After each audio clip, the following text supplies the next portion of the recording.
Hi guys, Kellan and I spend all of our time trying to figure out how to navigate complicated cannabis challenges. Today, we're excited to bring to you a solution for your accounting needs. Navigating 280E, keeping clean books, and providing financial and accounting advice is a massive headache for so many businesses. End to End is a team of CPAs with backgrounds from the big public firms that specialize in the cannabis industry. End to End is offering a no-cost consultation if you tell them the dime sent you. That's right, free accounting advice.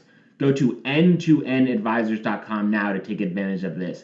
That's N, the number 2, NADVISORS.com to get free accounting advice now. The Dime is sponsored by Eighth Revolution. The cannabis industry has unique challenges, which means you need a multifaceted partner to help you navigate the landscape. Eighth Revolution has a team of experienced science and business experts to provide a unique analytical approach, providing services from capital to cannabinoid and everything in between. This is The Dime. Dive into the cannabis and hemp industry through trends, insights, predictions, and tangents. What's up, guys? Welcome back to another episode of The Dime. I'm Bryan Fields, and with me, as always, is my right-hand man, Kellan Finney. And this week, we've got a very special guest, Rob Wirtz, president of MACH Technologies. Rob, thanks for taking the time. How you doing today? I'm doing great. Thanks for having me, guys. I'm excited to be on, so I appreciate it. Kellan, how you doing? I'm doing really well. You know, it's finally that it's not just someone from the West Coast and a bunch of East Coast people having a conversation. I feel like Michigan's a little more West than the other people we've talked to, so I'm going to go with it. How are you doing, Bryan? I'm doing well. I appreciate you asking. Yeah, I think Michigan's kind of like right in that central line, and we can kind of dive into some of those concepts a little bit. So, Rob, I appreciate you taking the time. I'm excited to kind of dive into MACH Technologies and some of the benefits. So for our listeners that are unfamiliar, can you share a little bit about the company? Yeah, so great. So MACH Technologies, we're really in a specialized equipment and technology manufacturer focused on the hemp and cannabis space. So what's unique about MACH is we design and manufacture all of our equipment and technologies in-house in Michigan. Everything's made in the US. We're very prideful of that. And we have a really good, unique suite of technologies around ethanol-based extraction, around hydrocarbon extraction, around solventless extraction. So we try to tackle all these different potential solvents and methods of extraction, do everything in-house so we can provide really the customer what they want based on which route they want to go. And then on top of that, our kind of in our core is all about service and making sure we can do everything we can to keep our customers successful. So in a nutshell, that's us. I love it. So when a customer comes to you and they're interested in kind of participating in the cannabinoid experience, do they usually have a technology in mind, or is it kind of a back and forth in understanding what their endpoint is and then working backwards? You know, it's kind of a mixed bag. I would say some people who are very familiar come and they know exactly what they want. We have other customers who come and have an initial product that they say, here, this is what I need. But we always, everything in our sales cycle, we try to take a very like a consultative approach to it. So we try to back into exactly, how did you get to that? Where do you start? Where do you want to be in a year, 3 years, 5 years? And a lot of the times we figure we kind of help guide them a little bit to try to make it so they're not spending too much capital up front. They're getting the right equipment. They're getting the right technology for the markets they want to play in and the compliance they want to follow. So it's kind of a loaded question, but some people know exactly what they want. Some people think they know and we have to guide them. And some people say, I want to get in. I have no idea where to start. Lay it on me. Kellan, I know that's your wheelhouse. Jump in from there. Yeah, I mean, I think that's the full spectrum. And a lot of times people they just want to get in the industry. And I always ask them to kind of do a little soul searching and be like, well, what do you want to make? Right? Because each different extraction technology that Rob just mentioned creates a different product and behaves different. There's different regulations required for each one. There's different science on how each one's functions. So they're very different beasts. They all may concentrate the chemicals from the plant, but they all do it in slightly different fashions. So I think that's a good answer. Let's talk about processing safety. Obviously, people are diving in. There's some inexperienced operators. Is there different unique aspects that MACH brings to the table in order to kind of provide that safety level for operators? Yeah, for sure. Safety is really big. It's kind of one of our main pillars that we focus on, that we saw, again, gaps in the industry that we thought we could help fill. Because, with our experience coming from a lot of other very highly regulated markets, safety has been a key for these markets that have been around for 50, 60 years, that in new markets like this, they can be, not at the top of mind of people. So when we designed all of our equipment, we designed it all around, safety and automation is a big thing that plays into that. And we use basically very nice operator touchscreen control systems. And we're a UL 508A panel shop for control systems. We use all UL listed electronics. We're an ASME certified tank manufacturer. So we take all of these things, we build them all into automation. We put redundancies in there. And basically we try to take out the opportunity to let operators forget to do some task that will overpressurize, discharge on the floor, overflow tanks. Let's take out those error points to really increase the safety aspect of the operation of the equipment. So that's very, very important to us. I want to go back to one thing you said. You just mentioned a lot of acronyms.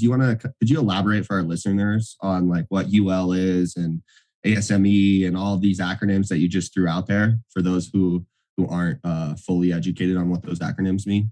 Yeah. So UL is basically, it's a regulatory body that really controls electronics. So it's Underwriters Laboratory. There's a number of other, what they're called NRTL, so nationally recognized testing laboratories that go into that. It can be Intertech, which is ETL.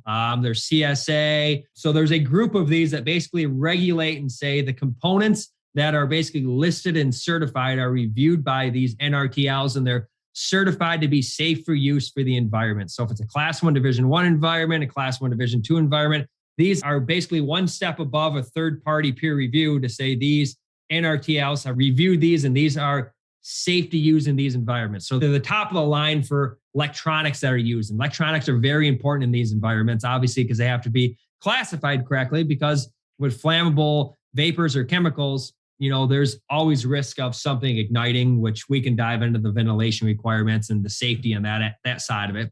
So that's that. And then the ASME, basically it's a pressure vessel certification. So it's another outside body that comes in, certifies our welders and our company to say we can make pressure vessels and we can stamp them. And we have an ASME U stamp that basically says the calculations of the tanks have been reviewed, which is all the wall thicknesses, all the weld types and characteristics of the welds, that you get full penetration welds to make sure that these are safe vessels that are really fit for use for the application they're going. These certifications, though, are they necessary to operate in today's cannabinoid industry? So ASME absolutely is. So on ASME, that really falls into the hydrocarbon side. And the current regulations are kind of split there as the market goes off of anything that's bigger than a 6-inch diameter vessel has to be ASME certified. That is not the case for all the operators out there. I will tell you that, but to have a true certified system, and if you have it third-party peer reviewed, that is one of the things that will absolutely make you pass or fail. And that's done either from an equipment standpoint before it's shipped, or if there's on-site technical inspections. So that's very, very, very important. And again, the other side of it, the UL side or the NRTL listing side on electronics, again, I would say that is absolutely critical and required. Is it always done? Again, the answer is no. But as the market continues to get more regulated, and I think as people become knowledgeable on the process, because a lot of, I think, jurisdictions don't really know what they're looking for and don't know the questions to ask yet. As that builds up and people become more knowledgeable, I think we're going to see a big shift of people who aren't playing in that regulated market are going to get pushed out of the market or closed down. And to kind of continue on that path, because we've had some of these challenging conversations. So it's really great to hear you reiterate that for our listeners and more specifically, some of the prospects we've spoken with. Say they take a more cost-effective approach where they get a piece of equipment that doesn't have these certifications and regulations instilled in it. How hard would it be in order to, let's say, upgrade their equipment? Is that even a possibility to go from one of these pieces of equipment that doesn't have these certifications to that? Yeah. So, and I guess, great question. When you say upgrade, I kind of take that as replace in our sense, because we do that right now a lot. Honestly, we have customers call us and say, we bought X, Y, and Z. It either doesn't work or we try to get it certified and the certifying body said, there's no way we're going to let you use that.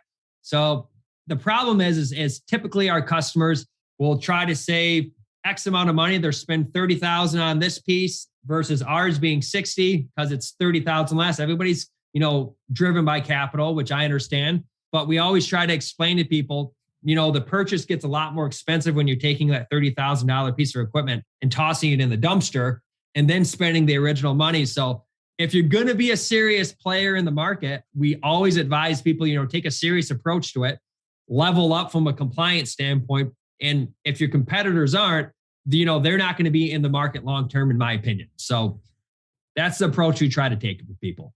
I think that's so important. Yeah. Kellan, I want you to kind of shed some light on that because, of course, we spoke about the conversations and the story about the guy who referenced his expensive paperweight. So, Kellan, kind of dive in there. No, I have one funny story about UL certification. So, like back in the day when I was an operator, we were buying heating mantles to heat up some round bottom flasks. And round bottom flask heating mantles aren't super cheap. You can get like the ones from China and they're still semi-expensive. And I had a procurement guy who found a really screaming deal on Alibaba for one out of India. And so I was like, why not save a couple $100? And we ordered it. And like, I literally turned it on when we got it and it caught fire. And I was like, how can you sell something that catches fire when you plug it in? And it's because they're just manufacturing these things without any certification and regulations. Turns out that it's like hard to take someone's word from across the world that like, no, it'll be safe. Just plug it in and turn it on. You know what I mean? And so municipalities don't take your guys' word, right, Rob? That's why you have to have these third-party facility or companies come in and stamp it, because they're just not going to be like, hey, yeah, it's Rob. We know Rob. We'll take his word that everything was done right. They have to have it, right? No, for sure. And I think honestly, the manufacturers in this space should think of it more from, outside of just on top of the municipalities that are going to require it. But honestly, to make sure that equipment manufacturers don't miss something, it's always good to have another set of eyes on something. So for your own due diligence and liability, I think it's super important. And it's funny you mentioned that story about that heating mantle, because I don't know if you guys heard the other one in this space. And I was talking about ASME pressure vessels, that a lot of these vessels were coming from overseas and having ASME stamps. And it came out of the woodwork that the company who was stamping them with fake ASME stamps, and they actually weren't pressure vessels. So it's crazy the stuff you see in the space for people who are saving money. It's counterproductive to what you're doing. I mean, they're risking safety in the product, which is crazy. And like you said before, it's one of those where they spend, let's say, the $30,000 up front, which will likely be on the very, very low end, and ultimately have to put that into the closet as an expensive paperweight as they double down on an equipment purchase, which is obviously something that operators don't ever want to do. To have a double investment on capital equipment is just never a good route to take. So when you're having these conversations and they're kind of like hitting their head up against the wall about the cost to purchase one of these equipments, and they're wondering about the investment of the upfront opportunity, obviously being highly regulated is so important in telling them the future of where to go. Is there a specific fact or a statistic that you share with them to let them know that this is the direction the industry is going and these are investments for the long-term approach? We try to be very transparent with our customers, to be honest.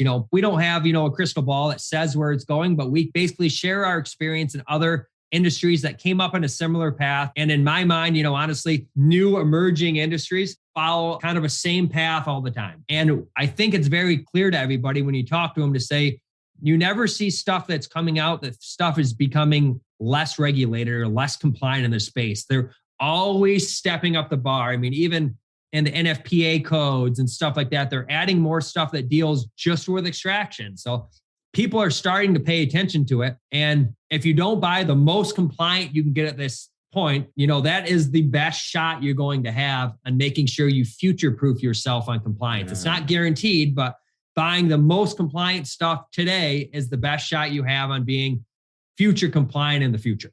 So perfect quote right there. Yeah, the future-proofing it. I mean, that's used so readily. I mean, if you're not thinking about where the industry is going to be from a manufacturing perspective in 10 years, then I don't think you're building a company for the long term, personally. No, I agree with you for sure. So let's talk about some automation features. Is there a specific technology integrated into the equipment? Can you share a little bit more about that? Yeah. So our flagship series, if we touch, let's say on the ethanol side, our flagship series, which is our EES products, they're fully automated ethanol extraction systems. So typical labs that require a handful of operators and one guy's, managing the ethanol chilling system, another guy's doing extraction, another guy's, overseeing, let's say, the recovery or the decarb process.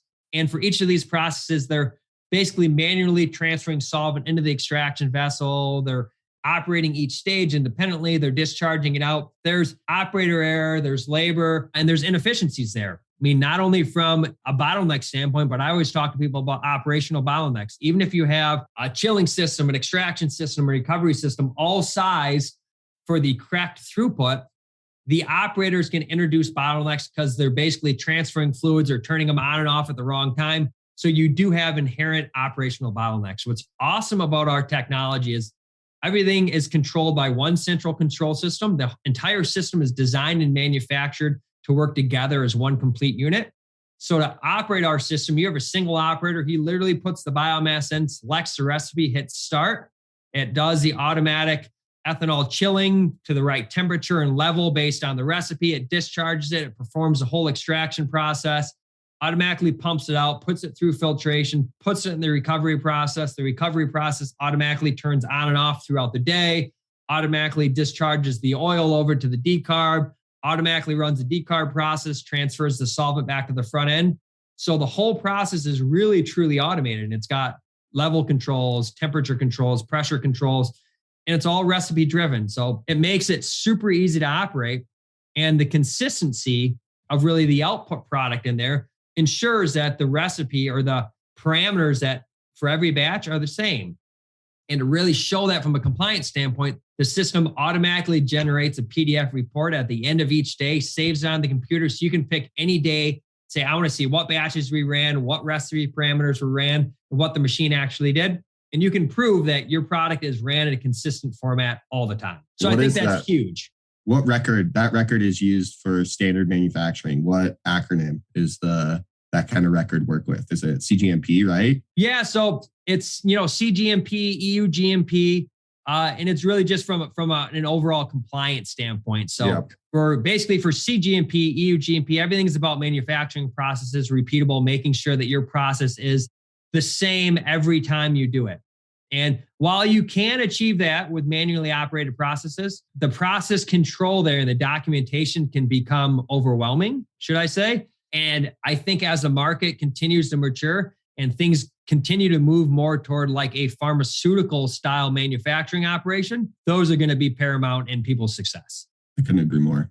I think that's so important to kind of shed more light on, because as these small organizations try to scale and they have to go from, let's say, one key employee to multiple key employees, if that key employee is sick that day and he usually does a different tweaking to the SOP, I mean, now the end product is going to be slightly different. So when you've automated the entire process, you can adhere to really, really strict QA/QC guidelines and then make sure that if things do go wrong, you've got a detailed record on going back and exactly identifying the parameters that went wrong. And I think that's so critical. And once again, I'll ask this question, even though the answer is very clear, is CGMP, EU GMP, necessary now or necessary more in the future? I think it's necessary now. I do. I think the major players are adhering to that now, and that is their goal. So I think it's very important now. I think it's 100% absolutely necessary in the future. I mean, I kind of talk to people about, when we're talking about a pharmaceutical side, I, kind of give them the story of, there's no way pharmaceutical companies are having people dose their ingredients into capsules using a little shovel and pouring it in. That is not the route. So it's, we have to think along those lines of, sure, they could do it, but that is not the route. That is unacceptable. So that's such a good analogy. The visible, thinking about actually that experience is so alarming in the same regard. And actually what happens and what happens in our space too, from an end product, of course, there's inconsistencies. There's human error continually throughout the process, which is always causing issues. So Kellan, kind of expand on that. CGMP, EU GMP. Obviously, it's really, really strict to get there, but it's one of those where, exactly like Rob's saying, is the direction of where the industry is likely headed. Yeah, no, and I think Rob touched on all of it. The only thing that I would want to kind of point out as well would be it's definitely needed now, because if you're trying to build a brand around a specific product, it's paramount that product behaves the same every time you go to kind of display it in front of the consumer, right? Whether you're in California or Colorado or hopefully maybe one day New York, if they ever decide to sell something. You like that little shot, Ryan? That one, here you go. That's definitely getting edited out. We're definitely editing that part out. I just ruined his day. I mean, it really, really is important for building a brand that people will come back to, right? If they like this specific product because it gives them this experience.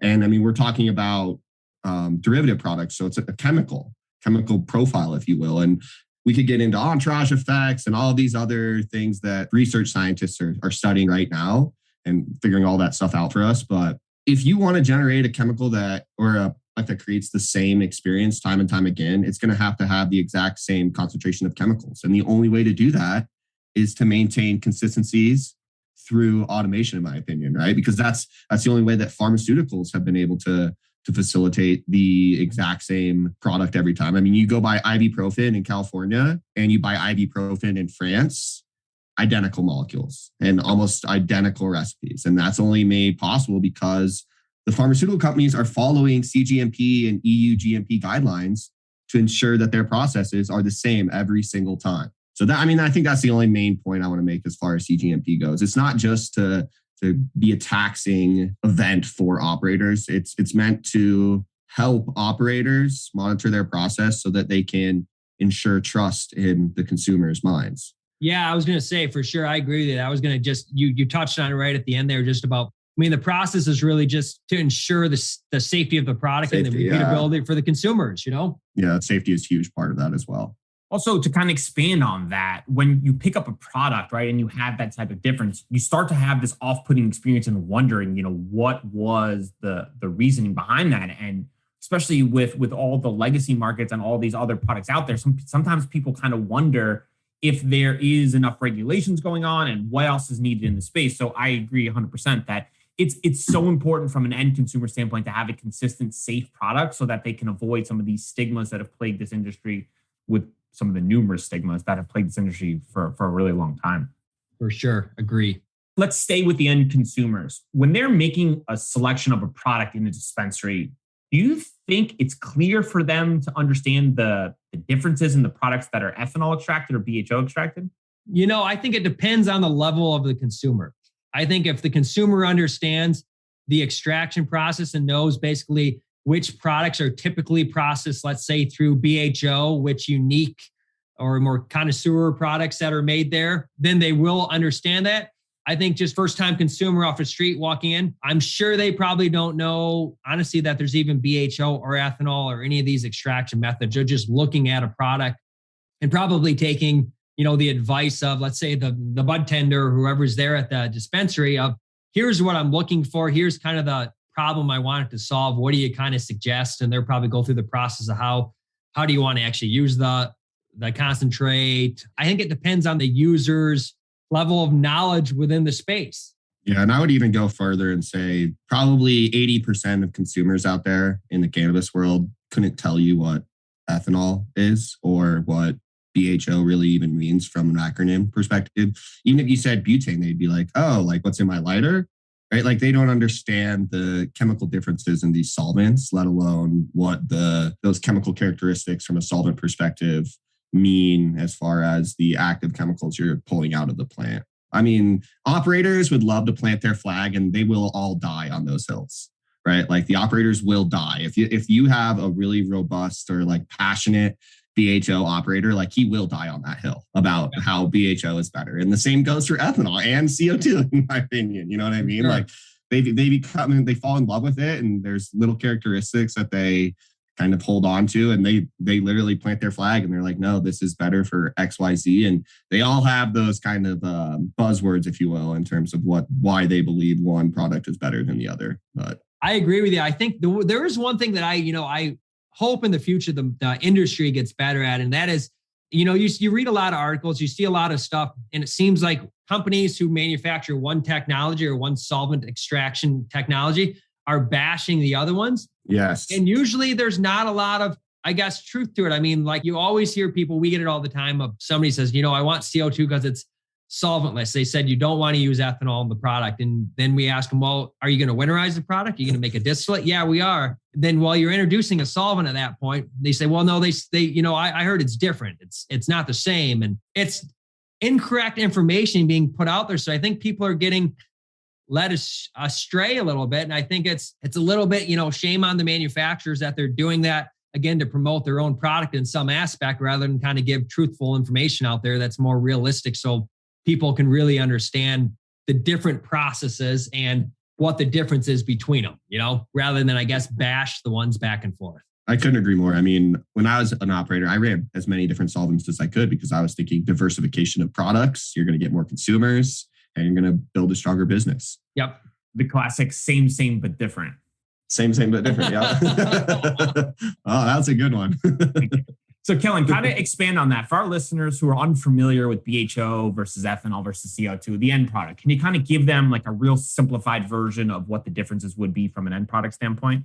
Yeah. I mean, it's kind of evolved a lot over the last 5 or 6 years, right? Significantly, if you will. When I first got into the industry, distillate really wasn't a thing and people were selling CO2 oil as like winterized oil is what it was called. It's called amber at the time. And they were just putting that into vape pens and selling vape pens. And that's where the majority of CO2 oil kind of found its place. And then ethanol wasn't even really on the scene yet. Hydrocarbon, BHO, propane, or butane and propane kind of mixtures has always been the main market for that, has always been like your heavy user, your dabber, if you will. And they are going to be one of the more robust consumers, in my opinion. Like they're the consumer that's showing up every single week and buying a gram every single week, if not more often. But they're not going to be buying massive quantities, and you're not going to have this mass adoption that we were seeing with like vape pens, where the soccer mom feels more comfortable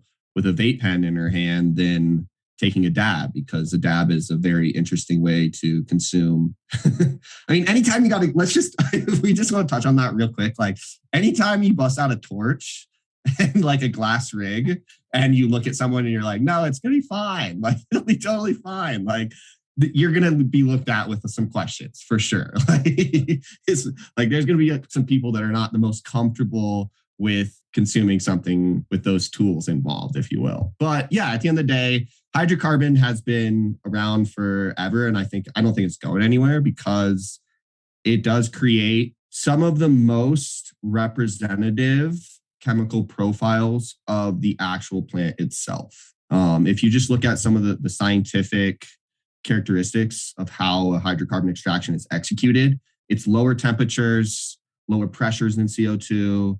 The hydrocarbon under those parameters is a very, very, very good solvent. And so it does a great job of capturing almost the entire phytochemical profile of a cannabis plant. So you're going to get some of the most accurate chemical profiles from a concentrate to flower perspective that's unadulterated in hydrocarbon extraction. And with ethanol, in my opinion, I think ethanol is the easiest to scale.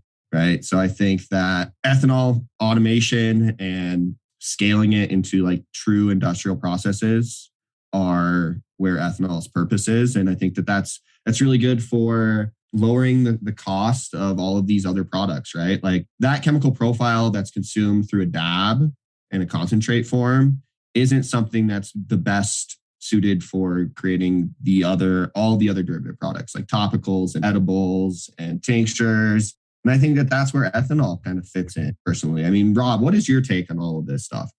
No, I 100% agree with you. I mean, anytime we talk to somebody about, what part of the market are you trying to go after? They're trying to make unique products, obviously live resin, shatters, those type of products. We say, yep, BHO is the way to go. If they're talking about, I want to process 1,000 pounds a day, I want to make bulk distillate, we're going to sell to the market, and we're going to make gummies and vapes and these other items, we say, well, ethanol wins every day of the week there.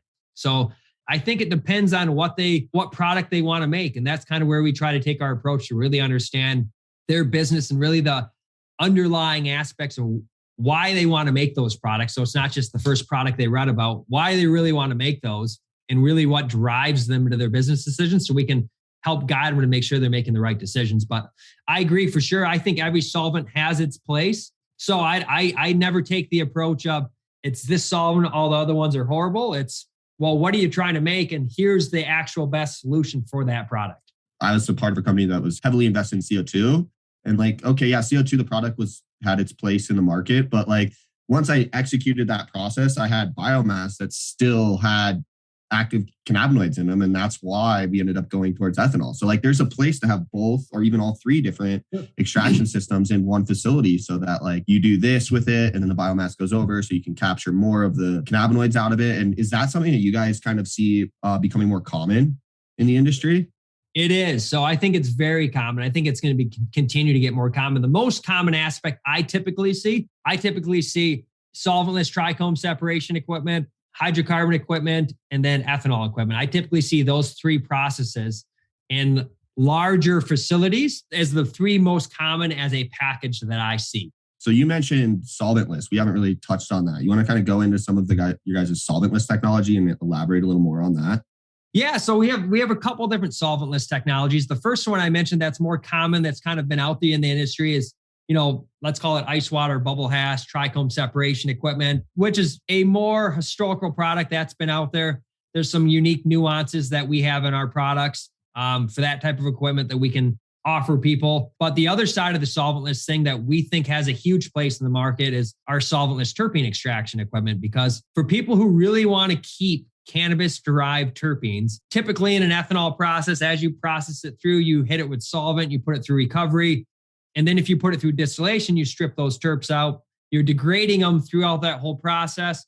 So there's a very, very, very valuable part of that plant. And I think as research continues to go down, you mentioned the entourage effect and basically the combination of these compounds together. I think more and more stuff is going to come to light that all of these things, it's not just, the THC level in the oil that people want. It's all these other terpenes and compounds that go together to create this full experience with the product. And I think people who really want that, if they have good material and they have the terpenes present, our solution is amazing because it pulls them out, doesn't decarb it, doesn't disturb any of the cannabinoids. So then you can put those through a typical extraction process and you have two extremely valuable streams that you can either keep separate or you can put back together, and you're actually using cannabis-derived terpenes rather than terpenes that come from other botanical plants that aren't cannabis-derived. So there's a whole bunch of stuff that's going on in the market that I think is going to continue to make that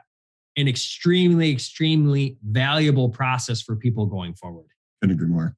Yeah, that's perfectly said. So I want to switch gears slightly. Rob, what is one concept about extraction that operators or end consumers would be surprised or shocked to learn? Honestly, I think consumers would probably be shocked to learn if they understood the level of operator innovation in traditional processes, to be honest. I think they would be very shocked to learn to watch somebody operate a BHO machine because there's a lot that goes into it, a lot they have to monitor, a lot of valves they're turning, and there's a lot of operator intervention in running that equipment. I think people probably, blow by the actual work that goes into the back end of these products.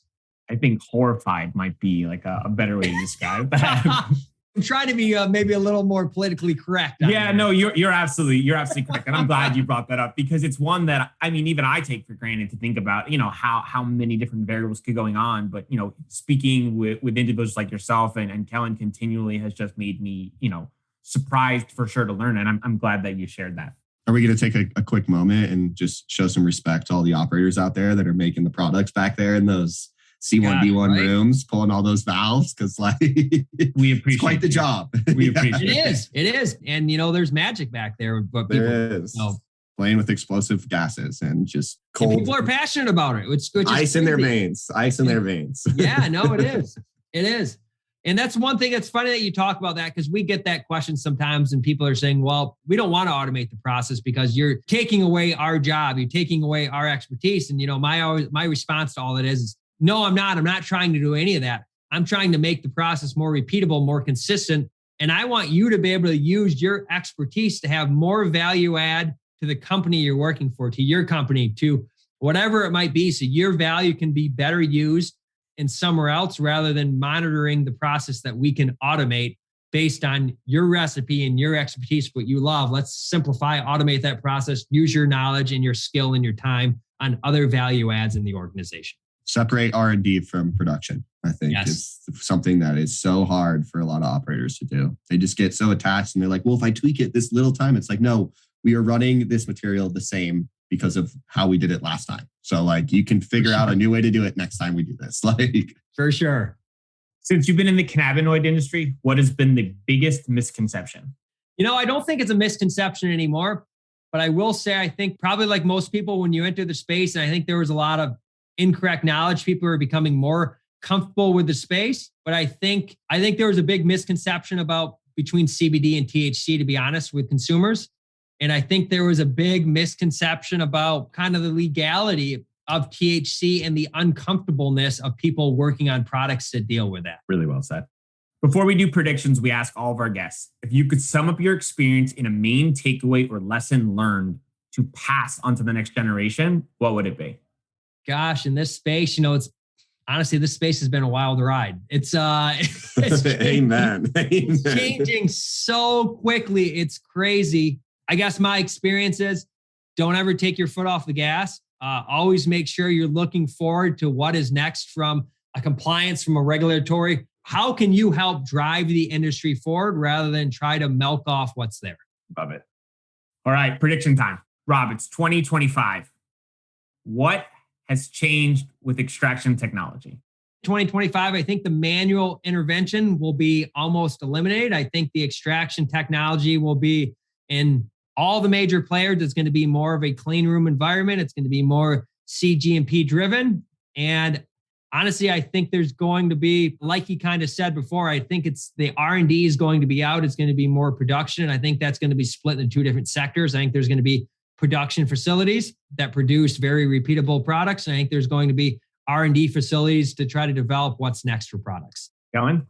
I couldn't agree more. I think automation is coming faster than people realize. And I think that the methods that more established manufacturing industries have employed to move themselves forward, like pharma, oil and gas, food and bev, I think that they will find their way into cannabis manufacturing quicker than anyone anticipates. And we're going to see almost fully automated, really, really, really finite, like really heavily controlled extraction processes that are generating products that are predictable and consistent. So, it's kind of the same thing Rob said, but if you believe it, why not just keep pouring it on top? What do you think, Bryan? One thing just on top of that you mentioned that I like is, I always tell people, because people are always afraid of, the big food and bev companies coming in, pharmaceuticals companies coming in. And I agree. I think they're definitely going to enter the market. But another side of that I always talk to people on is, depending on when they're going to enter the market is depending on when there's going to be a need for them in the market.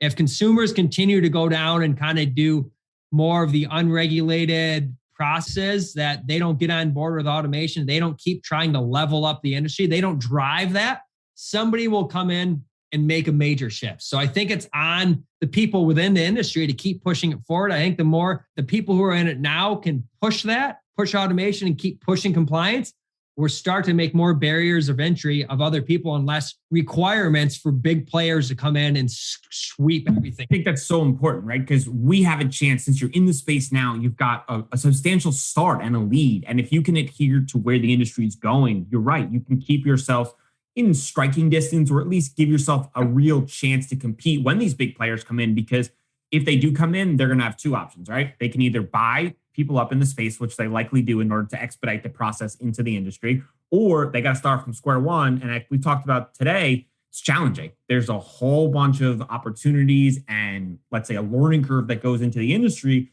that if you haven't operated in cannabis, you kind of sometimes don't recognize the massive hurdles and the challenges that just come from just by operating in the space.